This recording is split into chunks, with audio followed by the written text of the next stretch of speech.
Mesdames et messieurs, bonsoir. Bienvenue dans votre magazine d'enquête 52 minutes pour comprendre.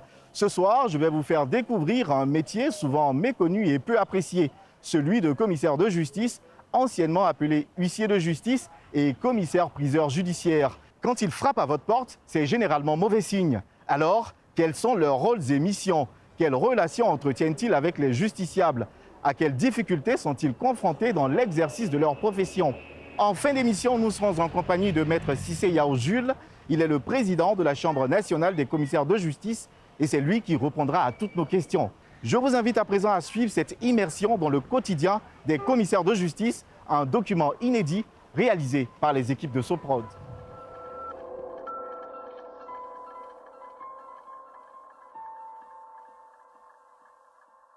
Quand il frappe à votre porte, c'est rarement bon signe.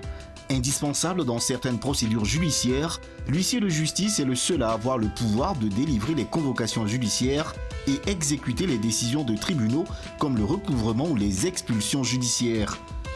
Officier public et ministériel, en 2018, cette profession a fusionné avec celle de commissaire-priseur. Une double casquette pour ces nouveaux auxiliaires de justice que l'on appelle désormais des commissaires de justice.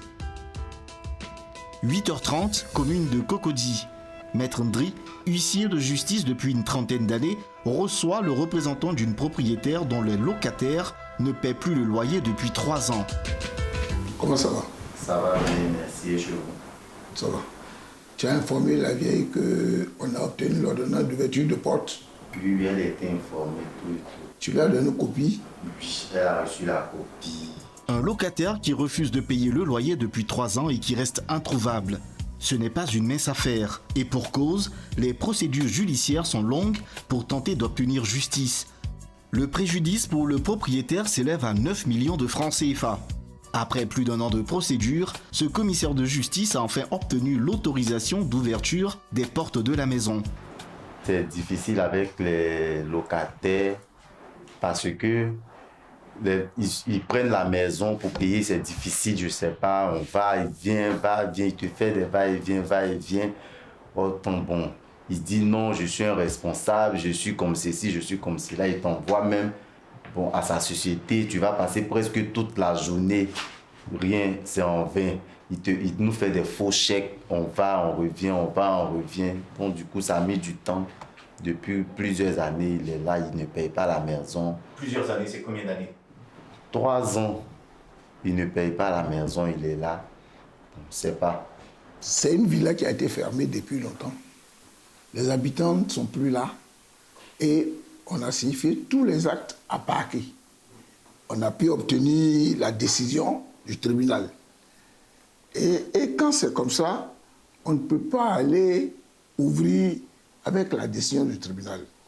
On obtient encore une autre décision qu'on appelle ouverture de porte. C'est à l'issue avec les 2 décisions qu'on procède à l'ouverture de porte. En présence du propriétaire de la maison, et séance tenante, on change les serrures et on remet la maison au requérant. Désormais, plus une minute à perdre. Il charge Thibault, un de ses collaborateurs, de la mission. Donc, qu'est-ce qu'on fait? Vous allez, séance tenante avec le représentant de Mme Tchako sur les lieux. Vous procédez à l'ouverture et le clerc de Maître Saé va vous suivre. S'il y a des objets dans la maison, vous les inventoriez correctement dans le PV et il va aller les garder dans les entrepôts de sa patronne. Il n'y a pas de souci. D'accord, donc on y va. Direction Bégerville pour procéder à l'ouverture des portes. Vous changez les serrures, et puis tu nous donnes à être décharge. 547 commissaires de justice sont en exercice en Côte d'Ivoire. Leurs missions sont entre autres signifier les décisions de justice aux intéressés, mettre à exécution les décisions de justice, organiser les ventes aux enchères publiques résultant d'une décision de justice ou imposée par la loi, accomplir les mesures conservatoires dans le cadre d'une succession, Établir les constats d'état des lieux en cas de litige entre le propriétaire et le locataire. Procéder au recouvrement des petites créances. Tu dis que l'hôtel Lavoisier. Collège. Collège, c'est où là? Tu sais pas? On dit. Ils ont dit là, l'adresse là, dis-moi. On dit André Château. Pourquoi on dit André Château, non loin du collège Lavoisier. Ah, Château. C'est encore devant, hein? Oui, c'est d'abord. C'est encore devant. Ok. Voici Maître Cissé, président de la Chambre des commissaires de justice. Il se rend à Angré pour signifier des actes. Vous arrivez par moment dans les coins reculés? Oui, bien sûr. Bien sûr. Souvent même, j'étais même dans la forêt. Hein. Parce que j'essaie d'aller faire constater un lieu qui est occupé par des gens. Là, on fait un acte de déguerpissement. Alors, on fait comment? Vous êtes obligé d'être sur les lieux pour pouvoir constater vraiment la véracité des faits. Là, nous sommes arrivés. Oui, nous sommes arrivés, on va rentrer. Le responsable de cet hôtel ne paie pas ses cotisations sociales. Maître Cissé a été mandaté par la Caisse nationale de prévoyance sociale pour le recouvrement de cette créance. Bonjour. Bonjour. Ça va? Oui. C'est vous qui êtes là? Oui. C'est monsieur? Monsieur Charles. Ah, moi, c'est Maître Cissé. Je peux voir le patron? Non, il n'est pas là. Ok. Je suis Maître Cissé, commissaire de justice. Alors, monsieur Charles. Quoi, Charles? Nokandji. Charles Nokandji. Charles Lonkadji. Lonkadji. Alors, je suis commissaire de justice, ex-officier de justice. Alors, par rapport à la CNPS, c'est pour délivrer des contraintes parce qu'ils n'ont pas payé les cotisations des employés. Les cotisations? C'est-à-dire, les employés, chaque fin du mois, on vous prélève le truc pour payer à la CNPS. Voilà, si ça n'a pas été payé en ce moment-là. Alors qu'il explique aux réceptionnistes la raison de sa présence, la gérante de l'hôtel nous demande d'arrêter de filmer. La gérante, ah, ça tombe bien, la gérante. On va arrêter d'abord de filmer, s'il vous plaît. Pour droit de personne, s'il vous plaît. Nous poursuivons notre tournage en caméra cachée. Je suis Maître Cissé. Donc, il y a la CNPS qui m'a mis 3 contraintes pour que le tribunal a rendu. Alors, il y a un qui fait avec les frais 3 500 000, l'autre fait avec les frais 4 millions et quelques, et puis l'autre, c'est presque le même montant aussi, donc 3 contraintes. Voilà. Donc, vous avez un délai de 15 jours pour vous exécuter, ou si vous avez des contestations à faire devant le même tribunal, vous le faites. Voilà. Le montant de la créance est d'environ 13 millions de francs CFA. À cela s'ajoutent les honoraires du commissaire de justice. Mais Maître Cissé refuse de nous communiquer les montants.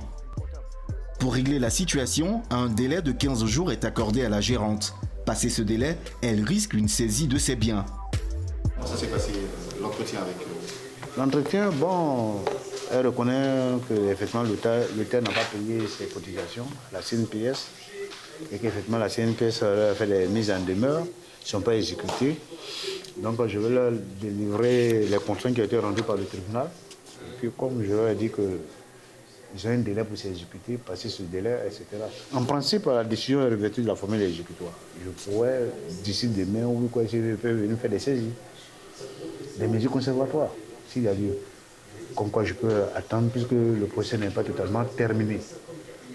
Puisque j'ai encore 15 jours pour faire opposition. Donc il ne sera rien de se précipiter parce que j'avais l'immeuble, hein, vous avez vu, je pense que quand même, pour ces montants, je sais qu'ils sont solvables. ce montant s'élève à combien? Alors, il y a 3 contraintes. Il y a un avec les frais, ça fait 4 44 000. Le second, le même montant, 4 44 000. Le dernier, qui s'élève à 3 500 000 à 4 millions. Donc, si on fait le total pour l'instant, on est à combien? On est à près de 12-13 millions. Voilà. Malgré quelques incompréhensions, les actes de notre commissaire de justice ont bien été réceptionnés par la gérante de l'hôtel. En principe même, les contraintes sont revêtues de la formule exécutoire. J'aurais dû commencer le recoupement forcé. Mais je leur ai signifié ces contraintes. Bon, j'ai dit, bon, ils ont un délai de 15 jours, soit il faut s'exécuter ou bien ils essaient les voies de droit. Si elles estiment que les montants qu'on réclame ne sont pas fondés, hein, on arrive devant la même juridiction pour contester. Voilà. En moyenne, les commissaires de justice qui exercent le métier d'huissier traitent une centaine de dossiers de recouvrement. Maître Niaba, comme beaucoup de commissaires de justice, a une journée bien chargée. Ce matin, on doit aller sur Yopougon. D'accord. Il faut essayer de regarder le map pour voir l'état du trafic. On va faire une estimation du trajet déjà. Et puis, on va arriver là-bas. On va espérer arriver au plus tard 11h30 par là, pour ne pas tomber à la pause. Et puis, après, on va faire un tour vers le tribunal de Yopougon pour chercher un locataire dont l'adresse n'est pas très précise. Voilà. Donc, c'est un peu ça. Après, pourquoi vous allez à Yopougon? Nous sommes dans une procédure de recouvrement contre une société. Et là, ils doivent faire quasiment les derniers paiements. Et donc, ils nous avaient demandé d'y passer. Donc, on espère qu'on va aller et que les choses ne vont pas se compliquer là-bas.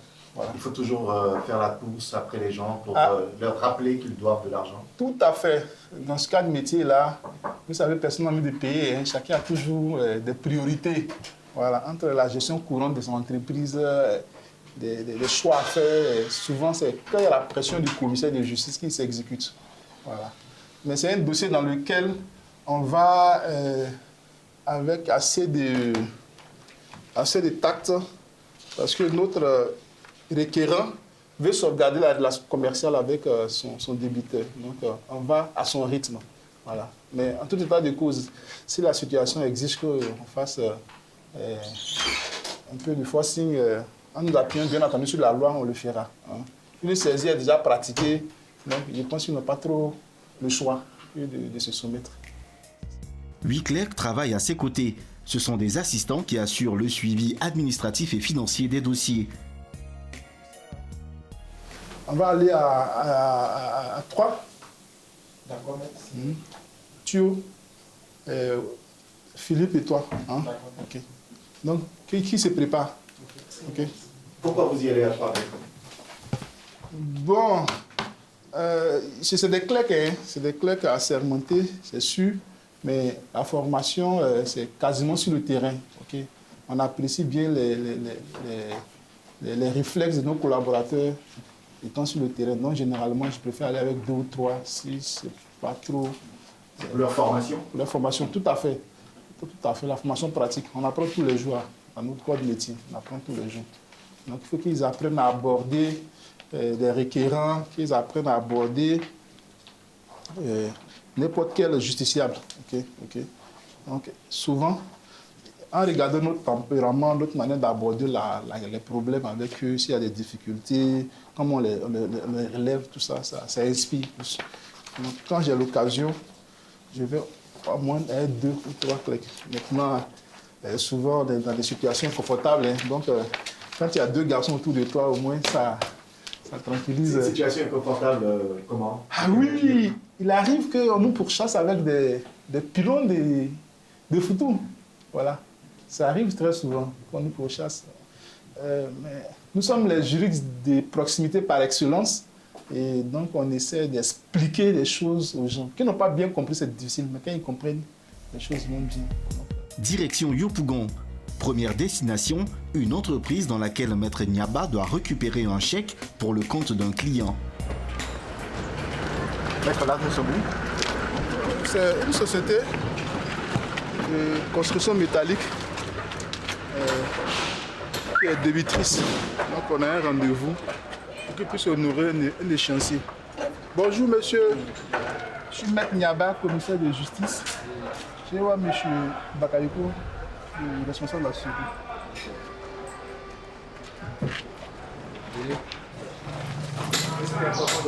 Bonjour, madame. Je veux voir monsieur Bakayoko, le gérant de la société. Maître Niaba, commissaire de justice. Après 5 minutes d'attente, Maître Niaba et ses collaborateurs sont reçus par le directeur de la société. Nous sommes là pour finaliser le dossier de la société. En principe, aujourd'hui, on doit recevoir un dernier paiement pour solder définitivement cette créance. Voilà. C'est un peu là l'objet de notre présence chez vous. Okay, merci maître. Comme on l'a dit déjà, on a fini de valider. La comptabilité va vous remettre le chèque. Comme on l'a dit, nous sommes pour les solutions qui permettent de participer à apporter une valeur ajoutée pour chacun.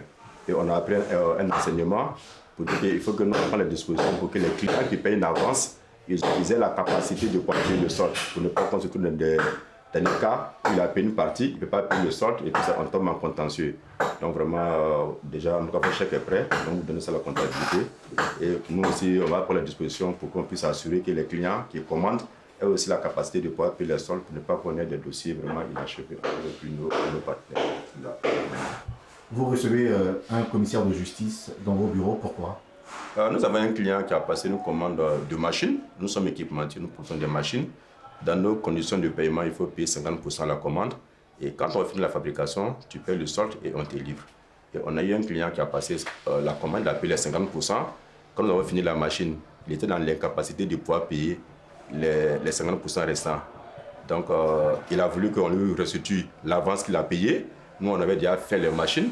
Dans nos clauses de commerce, on n'avait pas pris cas d'un cas de figure.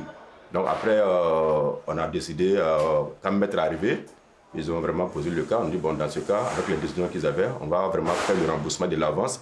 Et ça nous permet aussi, en tant qu'entreprise, de prendre les dispositions pour que dans tous nos accords de contrat avec nos clients, qu'on s'assure qu'au moment où il passe la commande, il a aussi la capacité de payer le solde dans les 3 mois où il doit venir prendre sa machine chez nous. Ça vous a créé un préjudice, je suppose? Oui, parce qu'on a fini de produire la machine et on lui paye l'avance qu'il a payé. Donc c'est comme si c'est une perte pour l'entreprise. Mais on espère que d'autres clients vont venir acheter cette machine qu'on a fabriquée parce que le besoin existe. D'accord. Donc, vous allez me laisser en toute intimité pour valider et recevoir les paiements. Et voilà. 15 minutes plus tard, fin de l'entretien. Maître Niaba est satisfait, il a obtenu gain de cause. En fonction de la zone, le déplacement coûte minimum 51 000 francs CFA. Pour les honoraires, elles sont variables, mais encore une fois, impossible d'en savoir plus. Vous avez récupéré le chèque? Oui. Le montant qui figure là-dessus. Oui, c'est bien ça.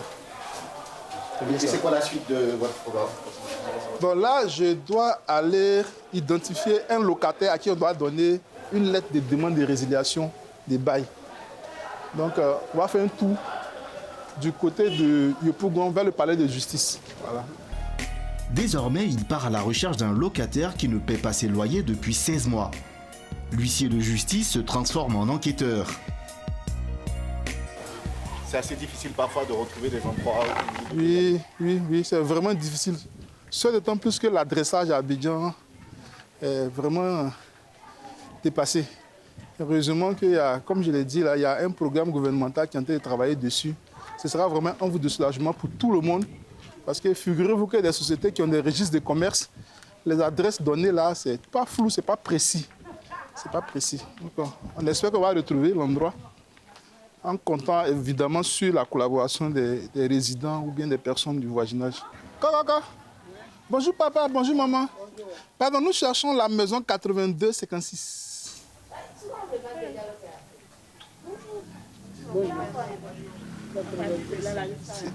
8256.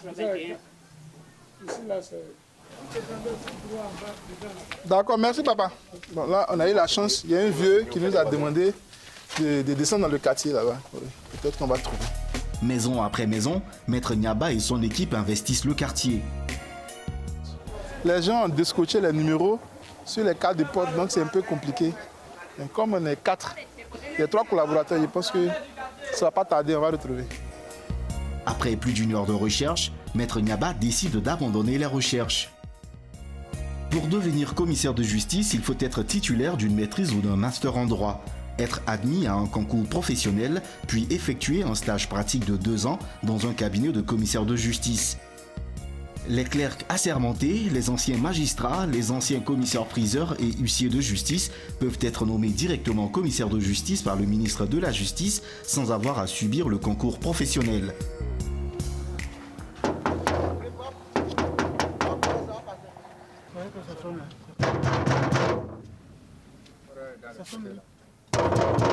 Bon, Maître Nguessan, la personne. Ok, allez. Allez-y. Attends. Ouais, il y a l'ordonnance est là. Nous retrouvons Thibault. Après plus d'1 an de procédure, il peut enfin procéder à l'ouverture des portes de la maison dont les locataires ne paient plus le loyer depuis 3 ans. Depuis 3 ans, et ne répond à aucun appel ni à aucun courrier. Maître Nguessan, allez-y d'abord. Tu viens. Ouais, ok. Le boss. Viens d'abord. Une fois à l'intérieur, Thibault ne trouve pas le locataire, mais détient la preuve que la maison est manifestement toujours habitée. Maître, maintenant que la maison est ouverte, premier constat. Le premier constat, vous voyez, il y a le salon, on voit déjà ici dans le salon, on voit qu'il y a des biens, il y a des fauteuils, donc ça veut dire que soit il y a quelqu'un qui est à l'intérieur, soit aussi il peut ne pas être là.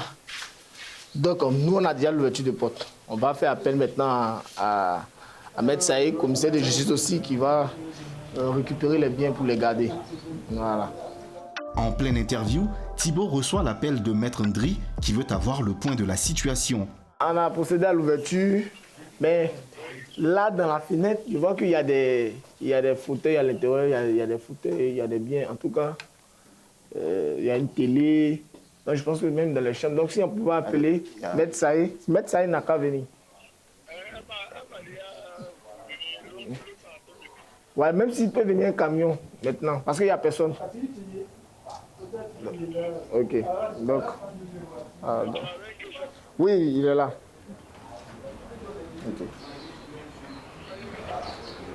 Ok, d'accord.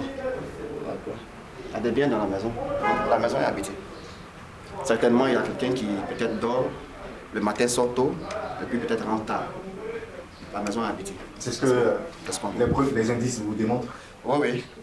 C'est ce que les indices démontrent, parce qu'il y a encore une télévision, la maison est encore propre, il y a une fenêtre qui est ouverte pour que l'air puisse rentrer. Donc, c'est que cette maison, forcément, il doit y avoir quelqu'un. Si ce n'est pas toute la famille, mais au moins, il doit y avoir quelqu'un qui habite la maison. Nous quittons Bingerville pour retrouver Maître Niaba dans son bureau. Les conflits entre propriétaires et locataires représentent 50% des affaires qu'il traite au quotidien. 14 heures. Je vous ai dit qu'il ne va pas venir, monsieur. Moi, j'ai un acte à vous délaisser. Vous acceptez de le prendre. Je ne me déplace pas avec mes requérants. Ce n'est pas possible. Donc, vous ne le prenez pas, c'est bien ça? Moi, je viendrai à 14 heures.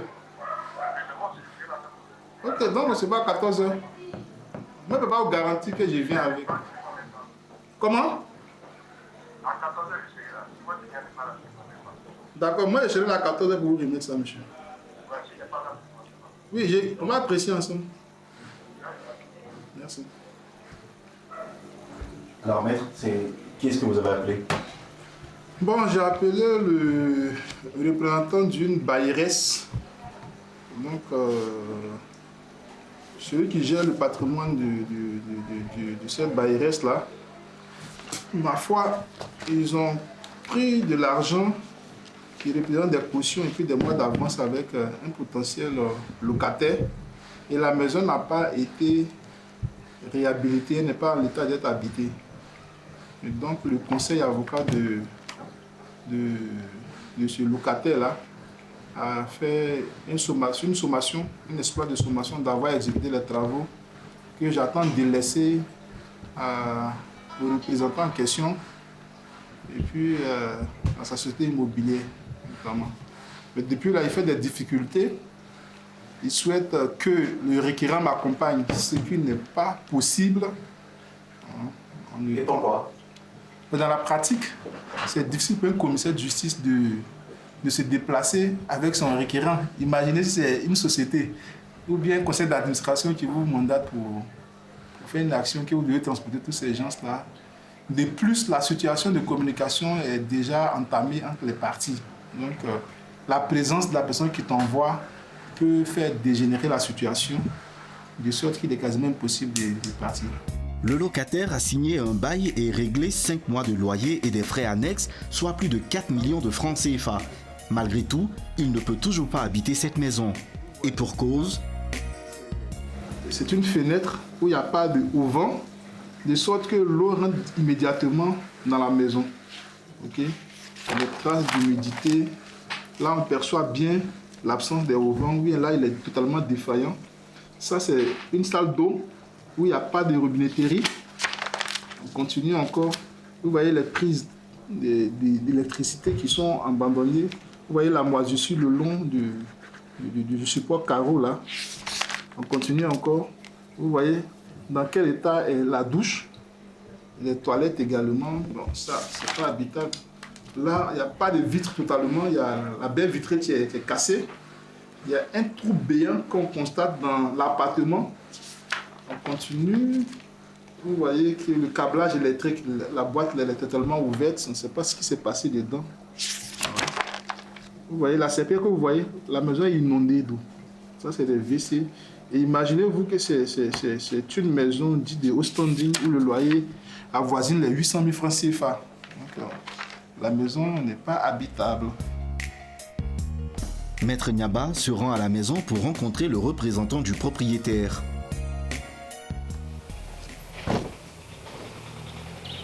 Maître, là, nous sommes arrivés.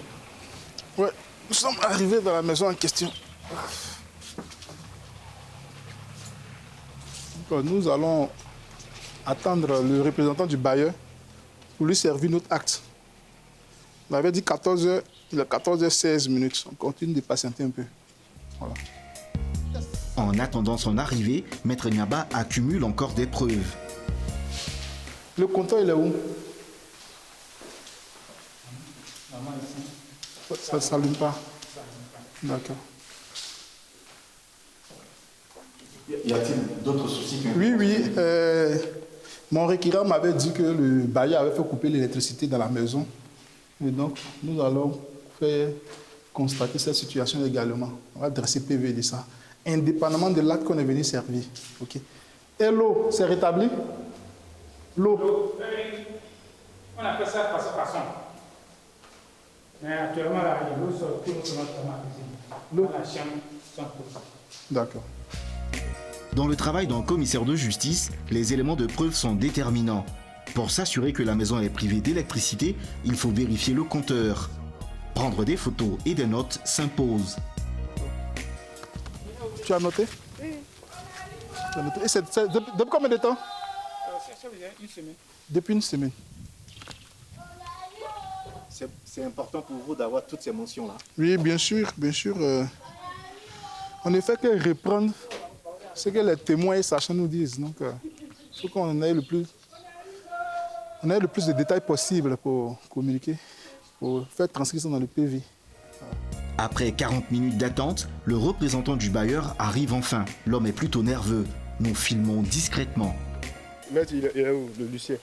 C'est moi, okay. C'est moi. Ah, venez, on se voit.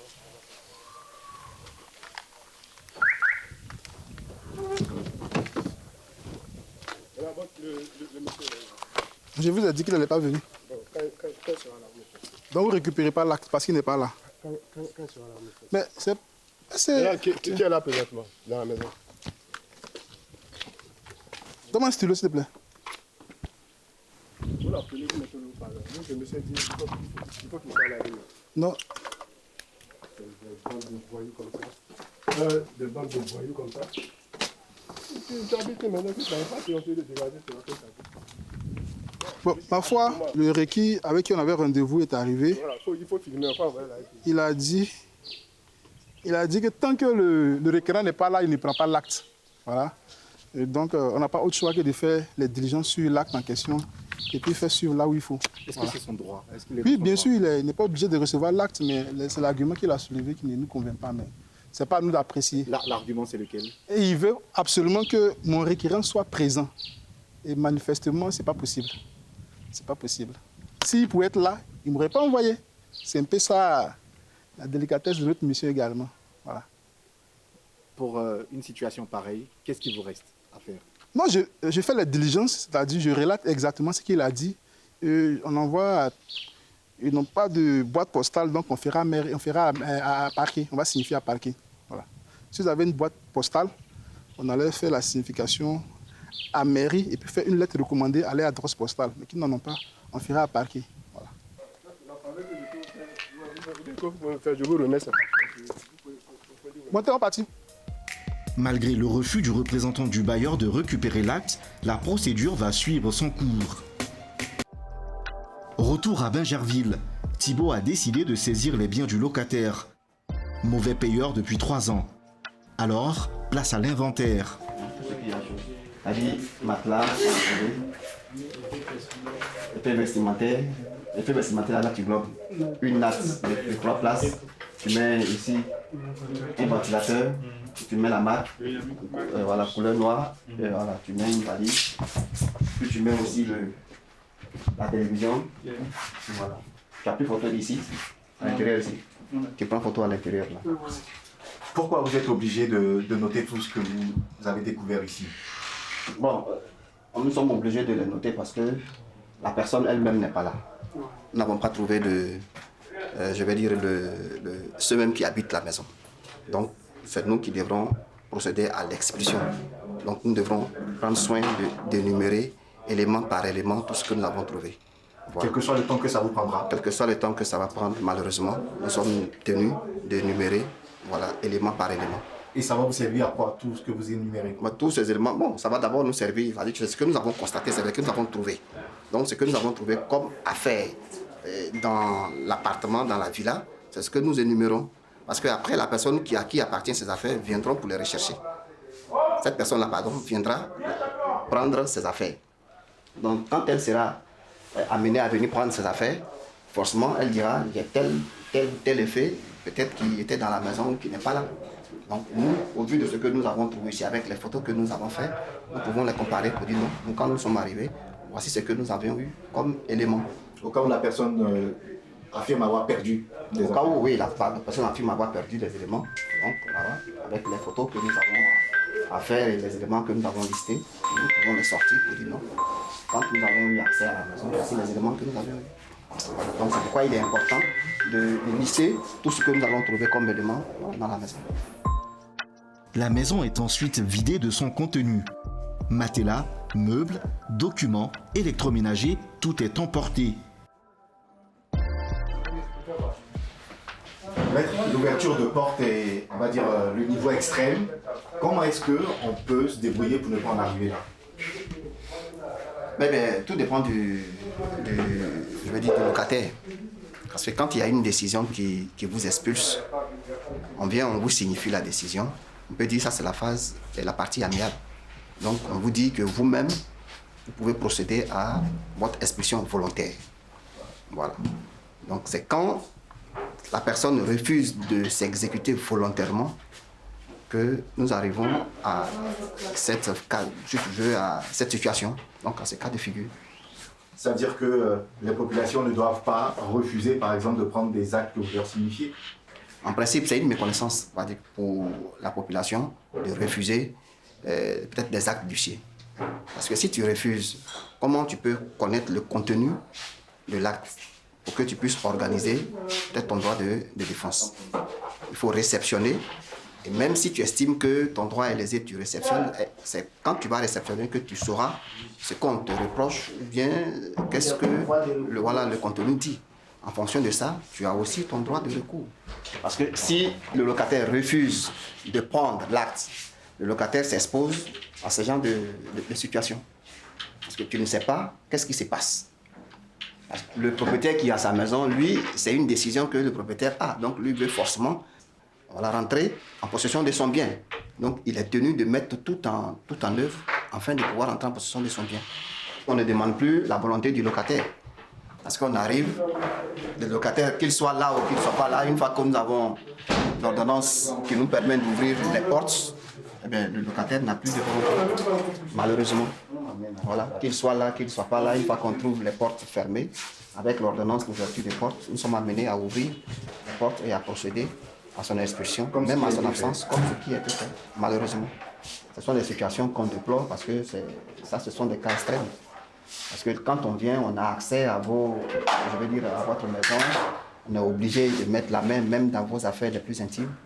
Et puis, quand les personnes viennent, les personnes de l'extérieur, ils viennent, voilà, on ne sait pas qu'est-ce qui est important pour vous, qu'est-ce qui n'est pas important pour nous, on doit vider la maison. Donc on est obligé de mettre tout, on rassemble tout et puis on le dépose. Donc, voilà, ce sont des situations vraiment qui ne sont pas intéressantes pour nous-mêmes les dossiers. Quand nous en arrivons là, c'est parce que nous sommes dans l'obligation que, bon, voilà, nous sommes obligés de le faire, sinon ce n'est pas une situation qui nous plaît en tout cas. Tous les biens saisis dans cette maison seront confiés à Maître Saï, également commissaire de justice. Vous avez fini, hein? Oui, on a fini. Elle, c'est qui? On a fini. Oui, elle, c'est Maître Saï. Et pourquoi est-ce qu'elle est présente? Elle est présente parce que simplement l'ordonnance l'a nommée pour être le gardien des affaires. Voilà qu'on l'aurait trouvé dans l'appartement. Maître, on nous dit que vous êtes le gardien des affaires, ça veut dire quoi? Ça dit que quand ils ont fait l'expulsion, on reçoit les affaires. Si le débiteur arrive, il passe par nous pour récupérer ses affaires. Mais en général, ils ne viennent pas. Donc, le créancier continue la procédure pour arriver à la vente.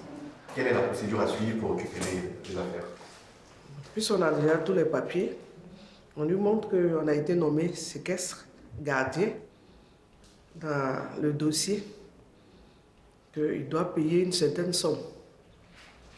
Donc, la somme est fixée, c'est vous qui fixez la somme? Non, en général, ça est sur les papiers. Normalement, on nous a nommé séquestre, donc on fait appel à l'aide huissier, sinon on est au commissaire de justice. Dans mon cas, dans notre cas, à Maître Indri, pour dire le débiteur est là. Donc, il est venu pour nous voir pour ses affaires. Donc, c'est pourquoi on vous appelle pour pouvoir voir le montant de votre créance. Et puis, bon, s'ils se sont entendus, ils viennent chez nous, ils payent des frais de gardiennage. Puis, on lui restitue ses affaires. Fin de la procédure. Les clés vont être remises au propriétaire de la maison. Maître Saï emporte les biens saisis. Quant au locataire, il ne pourra récupérer ses biens qu'une fois les loyers payés. Mesdames et messieurs, je me trouve ce soir en compagnie de Maître Cissé Yao Jules. Il est le président de la Chambre nationale des commissaires de justice de Côte d'Ivoire. Maître Cissé, bonsoir. Bonsoir. Merci de nous recevoir. Merci, Monsieur Barrault. Encore aujourd'hui, est-ce que vous comprenez que votre métier, votre profession soit mal aimée ou mal perçue? Oui, mal perçue parce que la quasi-totalité des justiciables, comme d'ailleurs dans le monde, ils ne perçoivent pas bien notre métier, raison pour laquelle je pense que votre émission est bienvenue, pour qu'ils sachent effectivement le rôle que nous jouons pour tout le monde, pour tous les justiciables d'ailleurs et pour l'appareil judiciaire. Justement, c'est quoi votre rôle? Notre rôle, nous sommes, je dirais, auxiliaires du juriste de proximité par excellence, c'est-à-dire pour rester en justice, puisque très souvent les parties sont en conflit. Mais pour saisir le juge, il y a 3 modes de saisine, soit par comparution volontaire, par requête, par assignation. Mais le plus souvent, c'est par voie d'assignation. L'assignation, c'est-à-dire une convocation, un acte que nous allons servir au destinataire pour qu'il comparaisse devant le juge. Donc, on ne vient pas voir le juge comme ça, c'est par voie de commissaire de justice. De sorte que, comme le principe de la justice est le principe du contradictoire, que l'autre, selon sa demande qui est portée dans l'acte, l'adversaire puisse aussi venir contredire, se défendre devant le juge. Donc voici le rôle que nous jouons. Nous sommes, je dirais, en amont, pendant, puisque nous faisons le service d'audience, nous assurons le service d'audience, et en aval, parce que la décision qui va être rendue par le juge, c'est le commissaire du juge qui va mettre en exécution pour qu'effectivement, on dit que ouais, le droit a été dit. On dit qu'un commissaire de justice aide au bon fonctionnement de la justice. Oui. Concrètement, comment cela se traduit-il? Nous sommes là pour éclairer le juge, par des constats, des actes d'assignation. Vous voyez, nous arrivons chez vous, on vient vous servir un acte.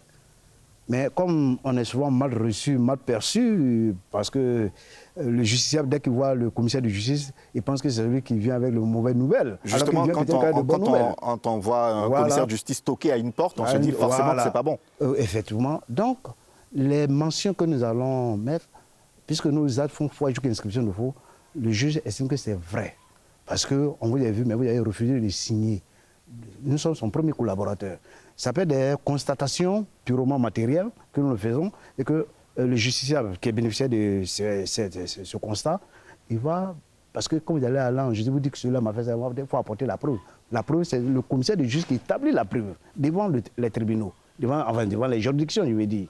Est-ce qu'on peut dire que vous êtes le prolongement des juges auprès des populations? Je dirais oui, nous sommes le prolongement parce que je dirais même que c'est une mission même du juge, par le passé, du ministère public.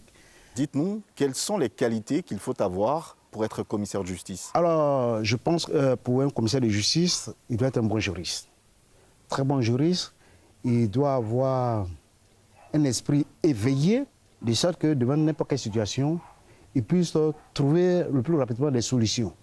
Et encore ces qualités, je pense que il y a aussi des qualités physiques aussi, parce que c'est un métier qui a besoin beaucoup d'énergie, on bouge beaucoup, physique et intellectuel. Maître, dites-nous, qu'est-ce qui est le plus difficile dans le métier de commissaire de justice? Le plus difficile, c'est exécuter les décisions de justice. Pourquoi c'est autant difficile? C'est autant difficile parce qu'on est mal perçu par la population, mal vu et on fait l'objet d'agressions. Alors qu'en réalité, nous substituons le chef de l'État au regard de la Constitution. Cela voudrait dire que c'est le chef de l'État qui nous mandate, nous sommes les mandataires du peuple, puisque les décisions sont rendues au nom du peuple de Côte d'Ivoire. Quand vous allez faire des saisies ou quand vous allez expulser, on est souvent vous nous dites que c'est le chef de l'État donc qui... En réalité, c'est le chef de l'État qui exécute. Et si nous sommes menacés, c'est le chef de l'État que les gens agressent. En réalité, c'est ce que ça veut dire. Justement, maître, parlant de l'exécution, des exécutions que vous faites, une circulaire du ministre de la Justice fait beaucoup parler en ce moment au sein de votre corporation. La circulaire demande que vous ne soyez plus accompagné dans l'exécution de vos tâches par des forces de l'ordre. Qu'est-ce que vous en pensez? Monsieur Barreau, je pense que c'est une mauvaise interprétation des gens. Le garde des Sceaux n'a jamais dit qu'on ne soit pas accompagné des forces de l'ordre. Il ne peut pas aller, ce serait un peu comme s'il va contre ce qu'a dit le peuple, la Constitution, puisque c'est le chef de l'État qui exécute. Alors, que dit cette circulaire concrètement? Le garde des Sceaux a demandé à ce que, lorsque nous allons pour une exécution, d'abord, que nous trouvons des difficultés, de dresser un procès verbal des difficultés et de la transmettre au procureur général. D'où vient la mauvaise interprétation de certains de vos collègues par rapport justement à cette circulaire? Non, je pense qu'ils doivent relire. La circulaire n'a pas dit qu'on ne doit pas se faire assister par les forces de l'ordre. Ce n'est pas possible. Le garde des Sceaux ne l'a jamais dit, qu'il revoie. Au contraire, c'est pour renforcer encore la manière d'exécuter. En tant que président, est-ce qu'en ce moment, vous menez des actions auprès de certains de vos collègues dans la profession qui n'ont pas bien compris la circulaire de M. le ministre de la Justice? Oui, on va débattre de cela à un AG. On va convoquer une AG extraordinaire pour que quand même ensemble, je ne peux pas décider seul. Je vais décider avec les membres de la corporation pour voir quelle stratégie mener, comment faire, et puis faire des démarches auprès du garde des Sceaux pour voir, peut-être que les confrères trouvent que c'est encore dur, etc., mais leur faire comprendre quand même le message du garde des Sceaux, qui est mal interprété en fait. Si vous le permettez, la fonction de commissaire de justice est une nouvelle fonction. Oui. Elle est née de la fusion de deux corps de métier très anciens. Oui. Huissier de justice et commissaire-priseur judiciaire. À part l'appellation de commissaire de justice, qu'est-ce qui change fondamentalement? Apparemment, ça ne change pas parce que cette fusion existait dans l'Antiquité depuis longtemps. Il y avait plusieurs types d'huissiers, huissiers à cheval, huissiers de Châtelet, huissiers priseurs, etc. Donc c'est ce huissier-priseur qui s'est spécialisé dans la vente aux enchères, dans la prisée, qui est devenu commissaire-priseur. Donc on revient à l'ancien temps où c'est la même profession. Commissaire au compte, il est commis pour les comptes. Commissaire du gouvernement, il est commis pour le gouvernement. Donc nous sommes des commis de la justice. Vous êtes commissaire de justice aujourd'hui, ça veut dire que vous êtes appelé à faire le travail des ex-commissaires-priseurs judiciaires. Est-ce que vous avez la formation pour? Alors lorsque la loi de 2018 a été promulguée, publiée au journal officiel, il y a eu des différents décrets. Il y a eu un décret du 12 juin 2019 qui a institué une transition qu'on appelle la commission paritaire. Dans cette commission paritaire, cette commission paritaire était chargée de former vice-versa les attributions des autres professions. C'est-à-dire que les commissaires-priseurs, ils devaient avoir, se former dans ce que nous faisons par le passé. L'huissier de justice devait le faire, et puis l'huissier de justice devait se spécialiser, voir comment on fait la prise et la vente. Et ça a été fait. Et tout le monde a été formé sur tout le territoire national. Maître, dans quel cas peut-on avoir recours à un commissaire de justice? On a recours à un commissaire de justice lorsque les droits de test judiciaire méconnus, il veut saisir les juridictions pour la reconnaissance de ses droits. Plus simplement, donc, ça veut dire quoi? Plus simplement, non, c'est-à-dire, bon, là, quelqu'un, peut-être le plus courant, il vous doit une somme d'argent, et vous n'arrivez pas à vous exécuter, vous arrivez, il vous charge, il vous menace, vous n'allez pas vous faire justice. Et comme nous sommes dans un état de droit, donc vous allez effectivement voir le commissaire de justice qui est un agent d'exécution, un agent de recouvrement, il a le recouvrement amiable forcé, et puis vous lui expliquez votre cas, ou bien effectivement, il peut y avoir un problème de voisinage. Peut-être que tel voisin a empiété sur votre terrain, une partie de votre terrain, et il ne veut pas s'exécuter, vous allez voir un commissaire de justice pour qu'il constate les faits et puis introduire l'affaire devant le juge pour que lui, le juge puisse arbitrer. Et d'ailleurs, même dans ce cadre-là, en ce moment, c'est vrai, le juge aurait constaté, l'autre peut dire c'est faux, etc. Donc le juge peut même faire une descente sur les lieux lorsqu'il est saisi, l'affaire est pendante, fait aussi une descente sur les lieux pour vérifier effectivement la véracité des faits. Quand bien même nous avions fait notre constat, c'est propre, même le juge peut quand même descendre, quelquefois il fait ce qu'on appelle la mise en état, et puis lui-même fait une descente sur les lieux pour vérifier effectivement ce que le commissaire de justice a dit est vraiment, c'est exact, parce que quelquefois les justiciables, l'autre dit non, c'est pas vrai, ce que le commissaire de justice a dit, c'est pas, etc., etc. Quelle doit être l'attitude d'un citoyen lambda lorsque vous tapez à sa porte pour lui remettre un acte? Son attitude, en principe, il doit pouvoir nous accueillir, puisque nous sommes là pour tous les justiciables. Donc, effectivement, nous venons lui porter des nouvelles, ce qui est inscrit dans l'acte, pour qu'il puisse préparer sa défense. Vous exercez une profession libérale, vous n'êtes donc pas des salariés. Oui. Comment se fait votre rémunération? Peut-être libérale, mais réglementée. Oui, libérale. Parce que, oui, c'est vrai, on n'est pas... Sur le côté libéral, c'est du fait que nous ne signons pas la fonction publique pour percevoir quelque chose. Exactement. Mais il y a... Nos rémunérations sont prévues par un décret, le décret 2013, qui est les autres professions judiciaires, avocats, notaires, etc. C'est sur cette base-là que nous sommes rémunérés en appliquant les tarifs sont prévus à ce décret-là. Voilà comment... Le coût minimum de la prestation d'un commissaire de justice? Alors, dans la localité d'un commissaire de justice, pour un acte judiciaire, le minimum, c'est en dehors sauf en dehors de sa localité, dans sa localité, c'est-à-dire où est située son étude, c'est 51 000 francs, le minimum d'un acte. 51 000 francs, oui. Ce n'est pas à la portée de toutes les populations. Qu'est-ce qui est fait justement pour les populations? Je pense qu'on est mal payé parce que le SPING, c'est combien? C'est 60 et quelques mille francs. Oui, mais 60. Donc on est mal payé. 51 000 quand même, monsieur le Président. Concédez que ça ne soit pas la bourse de tous les Ivoiriens. Oui. Qu'est-ce qui est fait pour ceux qui ne peuvent pas s'acquitter de ce montant-là? C'est vrai, pour que la gratuité de la justice, mais on ne peut pas avoir accès à la justice sans débourser quelque chose. Effectivement, il y a certaines personnes qui sont vraiment démunies. Donc, mais l'État a pensé à ces personnes-là par le bénéfice de l'assistance judiciaire. Il y a un bureau d'assistance judiciaire au ministère de la Justice qui se trouve dans tous les tribunaux de Côte d'Ivoire d'ailleurs. Donc, peut-être que beaucoup ne le savent pas, mais je crois que le ministère a communiqué longuement dessus sur tout le territoire national. Donc, vous n'avez pas les moyens pour attraire votre adversaire devant les juridictions. Vous n'avez pas les moyens de vous prendre un avocat, un notaire, un commissaire de justice, payer ce qu'on appelle l'enrôlement au greffe. Donc, vous allez voir le bureau de l'assistance judiciaire, vous expliquez votre situation financière. Ils vont vérifier si vous remplissez des conditions pour avoir accès. On va vérifier qu'effectivement ce que vous dites est vrai, parce que soit vous avez perdu votre emploi, vous ne pouvez même plus scolariser, on regarde toutes ces conditions.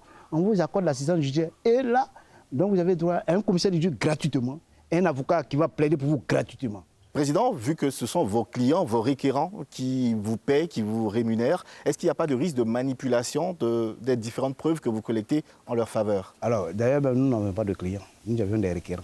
Parce que nous, c'est un service public comme le greffier. Le greffier n'a pas de clients. Il est officier public comme nous. D'ailleurs, même quand la police, il ne parle pas de police, gendarmerie, pas de requérants. Donc, des gens qui nous requièrent pour un acte ponctuel. Donc, il n'y a pas de risque. Lorsque nous faisons, par exemple, un constat, c'est comme une photographie. Si c'est bleu, on doit dire que c'est bleu. On n'a pas d'avis à donner à un constat. Et parce qu'effectivement, souvent, vous arrivez, celui qui vous est requis, il fait l'exposé des faits qu'on lui met. Mais au moment de la constatation, souvent, ce qu'il a dit, c'est le contraire. Nous mentionnons. Parce que c'est un risque. C'est un risque pour nous de vouloir donner notre avis comme si c'est le juge, etc. À ce moment-là, ton constat n'a aucune valeur devant cette juridiction. Qu'est-ce que vous encourez si d'aventure il est prouvé que vous avez fraudé, vous avez fait du faux? Ah oui, on va vous poursuivre parce que vous êtes agent public, vous avez prêté serment, au regard de loi serment, vous aurez fait du faux. On va vous poser devant les juridictions, même au cas disciplinaire, vous pouvez même faire l'objet des radiations. Qu'est-ce que vous souhaitez que les populations retiennent de la fonction ou du métier de commissaire de justice? Nous sommes leurs premiers amis, c'est sans nous, la reconnaissance de leurs droits sera bafouée. Nous sommes comme les policiers. Les policiers, la gendarmerie sont là pour la population. Ils ne sont pas là pour eux-mêmes. Ils sont là parce que nous avons une mission de service public. Donc je dirais que les justiciables doivent nous prendre comme leurs véritables amis. Parce que sans nous, ils ne peuvent pas avoir gain de cause s'ils sont bénéficiaires d'une décision de justice rendue en leur faveur. Merci, Maître Cissé Jules, président de la Chambre des commissaires de justice de Côte d'Ivoire, d'avoir répondu à nos questions. Merci, M. Barrault. C'est la fin de ce numéro de votre magazine d'enquête 52 minutes pour comprendre. Pour revoir le numéro de ce soir, rendez-vous sur la page YouTube de la RTI, sur son site internet www.rti.ci ou sur la page Facebook de l'émission 52 minutes pour comprendre. Moi, j'aurai grand plaisir à vous retrouver dans 2 semaines pour une autre enquête.